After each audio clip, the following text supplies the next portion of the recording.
Zach, I know it probably doesn't change any of the things that you're doing or coaching, but how would you just describe the dynamic of coaching a team that's rated pretty highly in a lot of defensive statistics, but we all know the struggles on the other side of the ball. So what's it just kind of been like kind of being right smack dab in the middle of something like that? That's excuse me, sorry. That statistic stuff is all a bunch of BS until the end of the season. So the only statistic that matters wins and losses. Next, we'll go to Ben. Zach, just halfway through the season, I know you still got a bunch of games left, but where do you feel like your guys are at relative to the beginning of the season? And I guess how would you kind of gauge how they've picked up this defense through the first half of the year?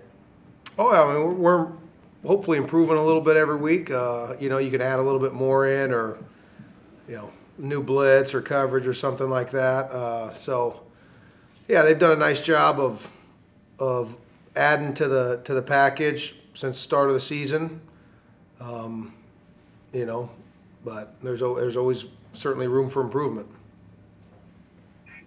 We'll go to Paul. Coach, I know it's the same for everybody across the country with the dead period, but just how weird is it this year not having recruits on campus to see your games and you guys not being able to travel and see them on Friday nights and such? Just how hard is that to get used to, knowing that these kids may not be able to visit at all this year? Yeah, that's incredibly awkward. Obviously, spring evaluation period, April 15th to May 31st, that was canceled, so you don't get to go out on the road and see juniors practice. No official visits right now, no unofficial visits, so no recruits on campus. It's definitely a first for me, but like you said, everyone's in the same boat, and so you gotta make the most of the technology we have available to us. FaceTime, Zoom, all that type of stuff. Virtual visits have become kind of the new normal, and hopefully things will open up.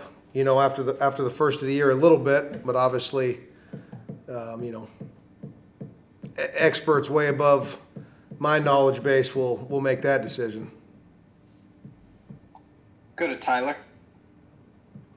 Zach, a lot of people were excited about Alabama's #1 offense. I don't know, you don't buy into the ratings or statistics or anything, but a lot of people were excited to see what that unit could do against your #1 rated defense. First time we've talked to you since then, how would you assess how you guys did, and what could you have done better?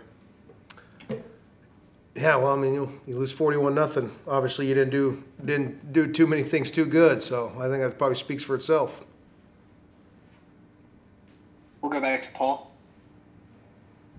Coach, in this league, a lot of young guys have having to shed some growing pains and get thrown to the fire, but it seems like Emmanuel Forbes is still playing with a lot of confidence and plays with that aggressive mindset. I know it's still early for him, but what have you seen from Emmanuel these past few games?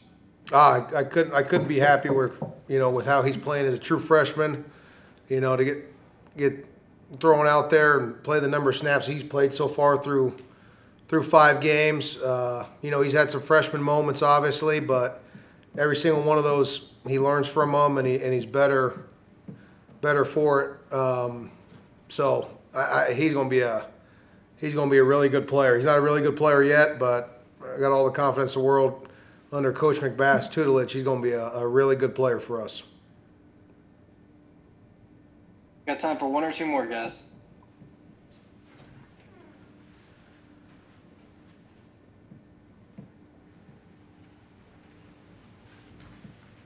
All right, if there's nothing else, thank you, Coach. Thank you.